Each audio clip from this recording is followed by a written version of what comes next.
She grabbed my cheap gear off the table, laughed, and said it would look cute for her date. I didn't stop her, because by the time she realized what she was wearing, the military was already tracking her location. My sister Olivia had always lived loud. Loud clothes, loud opinions, loud judgments. And in her mind, there was one undeniable truth. I was the boring one.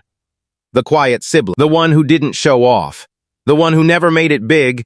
At least that's what she told people. She thought I worked some forgettable government job.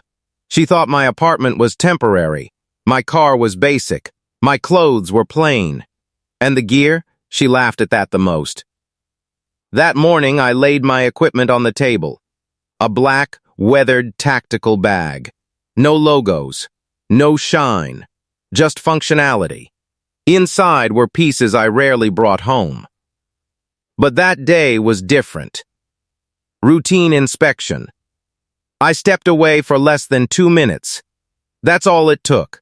Olivia walked in, heels clicking. She stopped, her eyes locked on the bag. "What is that?" she asked. "Nothing," I said. She laughed. "Wow, tactical cosplay now?" Before I could respond, she pulled out one piece, a matte black device. Lightweight, minimal. She turned it in her hand. "This looks cool," she said. "Mind if I borrow it?"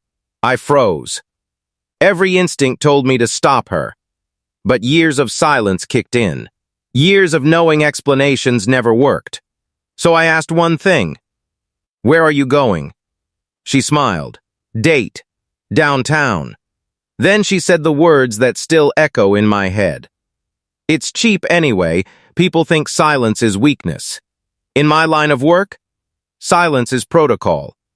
The gear wasn't flashy for a reason. If someone noticed it, something had already gone wrong.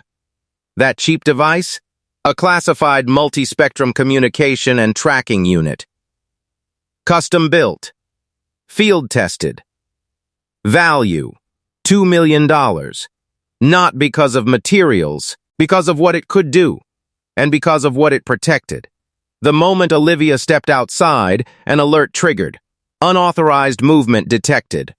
Asset leaving secured perimeter. I felt my phone vibrate. Once. Then again. Then non-stop. Unknown number. I answered. "Confirming asset status," a calm voice said. "Why is it moving?" I closed my eyes. "My sister borrowed it," I said. Silence. Then, retrieve immediately, Olivia had no idea. She walked into a rooftop restaurant, glowing. The device clipped casually to her bag. To her, it was fashion. To the system, it was a red flag. His name was Ethan. Smooth talker. Too confident. Former contractor. Unknown to Olivia, he was already on multiple watch lists. The device activated a passive scan. Ethan's phone lit up, then glitched, then shut down. He frowned. "What the hell?" Olivia laughed. "Bad service?" I watched it all unfold. From miles away. Unmarked vehicles moved. Drones adjusted altitude. No sirens, no chaos. Just quiet precision. She noticed the waiter staring, then the bartender, then 2 men near the elevator. Too still, too alert. "Do you know these people?" she whispered. Ethan's smile faded. "No," he said, "but they know us." The device completed its scan. Threat level, confirmed. Ethan stood up abruptly. "We need to go." Olivia grabbed her bag. And that's when everything stopped. 4 men stepped forward. Plain clothes, no badges visible. One spoke calmly. "Ma'am, please remain seated." Olivia laughed nervously. "This is a joke, right?" It wasn't. One man looked at the device, then at Olivia. "Where did you get the asset?" "Asset, not accessory, not bag, asset." Her face went pale. My phone rang. Her name flashed. "What did you give ME?" she whispered. I exhaled. "Put it down," I said. Slowly, Ethan tried to run.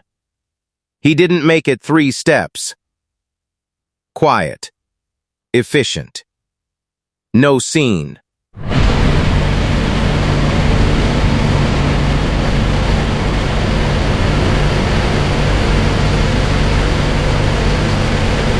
Quiet.